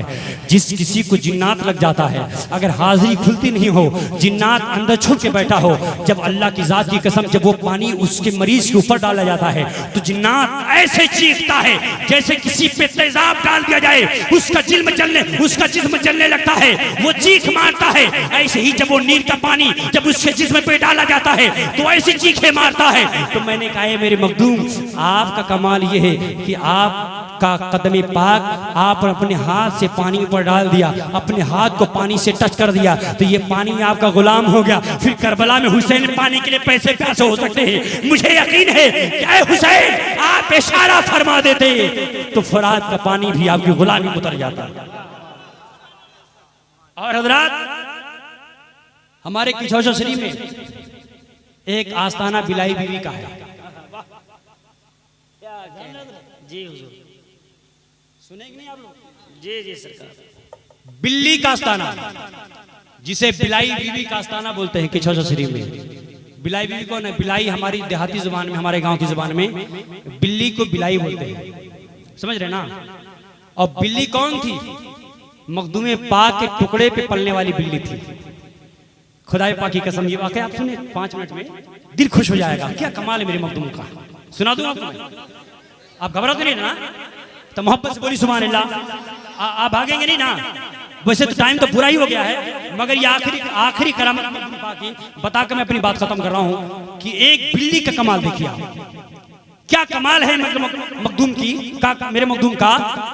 इनकी शान तो बड़ी है, करामतें बड़ी हैं, करामतें सुनाऊंगा, कई रात गुजर जाएगी हजरत, इंशाल्लाह बार बार आना है, आता ही रहूंगा मैं। तो आप सुनिए, मेरे मखदूम साहब पाक सरकार बैठे हैं मखदूम सिमना की बारगाह में, एक वली जिनका नाम था हजरत काजी रफीउद्दीन। वो दिल में सोचते हैं क्या आज के दौर में भी कोई ऐसा वल्ला का वली है जिसकी हुकूमत जानवरों पर चलती हो। इन्होंने दिल में सोचा, मखदूम पाक सरकार को इसकी खबर लग जाती है। सुभान अल्लाह। हजरात अगर आप जाएंगे तो हम तकरीर खत्म कर देंगे, ये नहीं होगा कि हमारी तकरीर की वजह से अजमत भाई के लिए लोग भाग गए, तो ये इल्जाम में नहीं लूंगा अपने ऊपर, ठीक है ना। अगर आप जाएंगे तो हम खत्म कर दें, तकरीर खत्म कर दें। कोई जाएगा नहीं आपसे, यहाँ से नहीं जाएंगे ना इंशाल्लाह, आखिर तक उठेंगे नहीं आप, जब तक मैं तकरीर ना खत्म कर दूं कोई उठ के नहीं जाएगा ऐसे। आप सुनिए, तो उन्होंने दिल में सोचा कि क्या आज के दौर में कोई ऐसा अल्लाह का वली है जिसकी हुकूमत जानवरों पर चलती हो। उन्होंने दिल में सोचा, इसकी खबर मखदूम पाक को हो गई। तो जब ये तारीख मेरी नज़र से गुजरी तो मैंने दिल में सोचा कि वहाबड़े इनका ईमान, इनके ईमान को कैसा कैंसर लग गया है। ये नबी को कहते हैं कि नबी हम लोगों के हालात से बेखबर हैं, और यहाँ तो मखदूम पाक भी दिल के राज को पढ़ लिया करते हैं। तो जब छौछा के सरकार का इल्म है तो मदीने के सरकार का इल्म क्या होगा। इसीलिए कहता हूँ मेरे भाई, कदम संभाल के चलो, तुम्हारा कदम जहाँ भी जाता है आका उसे देखते हैं, तुम्हारा कदम माँ बाप की खिदमत के लिए बढ़ता है, हुजूर उसे देखते हैं, शराब के बोतल की तरफ जाएगा हुजूर उसे देखेंगे। इसलिए कदम संभाल के चलो, मदीने से सीसीटीवी कैमरा से भी ज्यादा तेज मेरे नबी की नजर देखती है। समझ रहे हैं। मखदूम पाक को इसका खबर इसका इल्म हो गया। आका मखदूम पाक फरमाते हैं, कमाल पंडित की बिल्ली कहा है। मोहब्बत से बोले सुभान अल्लाह। क्या कहा? कमाल पंडित की बिल्ली। तो कमाल पंडित कौन है? कमाल पंडित वो है जिनका किछौछा पे सबसे पहला कब्जा था। जब मखदूम पाक सरकार आए तो कमाल पंडित ही वहाँ हुकूमत करते थे, तब गैर मुस्लिम थे। मगर मेरे मखदूम पाक सरकार के एक आदना से खादिम 1 घंटा पहले जो ईमान लाए थे, मखदूम पाक सरकार ने उनसे कहा जाओ कमाल पंडित का मुकाबला करो। तो डर गए, बोले हजरत 1 घंटा हुआ मुझसे मुसलमान हुए, अभी 1 घंटा हुआ आपका मुरीद बना हूँ, इतना खतरनाक जादू कमाल पंडित जादूगर है, उससे हम कैसे जी सकते हैं। मखदूम पाक मुस्कुराए, पान खाया था, पान को बोल दिया कैसे खा लो। जैसे ही खाया, कहा हुजूर आपको मैं एक कमाल पंडित नहीं, दुनिया के सारे जादूगर को एक नजर में चला के खा सकता हूँ। कहा एक नजर में दुनिया के सारे जादूगर को जला के खाक कर सकता हूं। तो कमाल पंडित ने कहा बाप रे बाप, मखदूम पाक का एक अदना खादिम, जब इसने हमारी सारी ताकत को खत्म कर दिया तो मखदूम पाक की शान क्या होगी। कहा भलाई इसी में है कि हम भी जाके कलमा पढ़ ले। कमाल पंडित भी जाए सुभान अल्लाह। हजरात जब कमाल पंडित जब मुसलमान हो गए तो होता यह है कि सरकार मखदूम अशरफ समनानी रहमतुल्लाह अलैह, बस तकरीर खत्म हो गई, आखिरी बात है।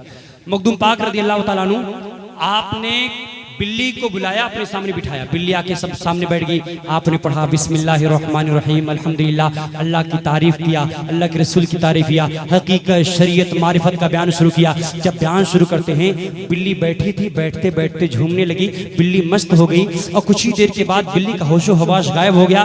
कई घंटे बिल्ली को होश नहीं रहा, और जब होश आया ना इधर देखी ना उधर, सीधा जाके मखदूम पाक के कदम पे गिर के कदमों को चूमने लगी। सुभान अल्लाह। उसी उतनी ही देर तकरीर का नतीजा ये रहा कि सरकार मखदूम अशरफ ने इतना बिल्ली को अता कर दिया कि मखदूम पाक की खानकाह में आज कितने मेहमान आने वाले हैं बिल्ली को पहले ही पता हो जाता था। और इसके इल्म, इसकी खबर बिल्ली ही दिया करती थी। खानकाह में कितने मेहमान आएंगे, बावर्ची कितने आदमी का खाना बनाएगा, ये जिम्मेदारी बिल्ली की थी। बिल्ली जितनी मर्तबा आवाज लगाती, जितनी मर्तबा बोलती म्याऊं, बावर्ची गिनता रहता, उतने ही मेहमान का खाना बनता। तारीख में है, न एक आदमी घटता न एक आदमी बढ़ता, बिल्ली जितनी मर्तबा कहती म्याऊं, उतने ही मेहमान आते थे। तो जब बिल्ली के इल्म का आलम है तो मखदूम सिमना के इल्म का आलम क्या होगा। समझ रहे हैं। एक बार उल्टा हो गया हजरात, एक बार उल्टा हो गया हजरात, है ना, ठीक है।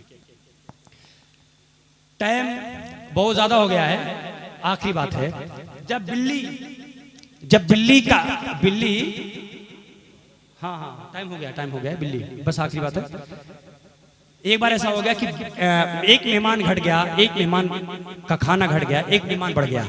तो मखदूम पाक ने बिल्ली को बुलाया, कहा बिल्ली बता एक खाना कैसे घट गया एक आदमी का, एक मेहमान कैसे बढ़ गया। तो बिल्ली इसकी दलील देती है, उठी जितने मेहमान आए थे सबको सूंघने लगी, इनको सूंघी उनको सूंघी उनको सबको सूंघने के बाद एक फकीर जो घर के बाहर बैठा था उसको जाके सूंघी, सर पे अमामा जिसमें पे जुब्बा बड़ा सूफी दिख रहा था, बिल्ली गई उसके पैर पे जाके पेशाब कर दिया। जब पेशाब कर दी तो उठ के खड़ा हो गया, जाके मखदूम पाक सरकार के कदमों पे गिरकर माफी मांगने लगा, कहा हुजूर मुझे माफ फरमा दे, बात दरअसल ये है कि मैं मुसलमान नहीं बल्कि मैं एक धारिया हूँ जो 12 साल से मुसलमान के लिबास में आके खानकाहों को, सूफियों को, फकीरों को, पीरों को धोखा देता रहा।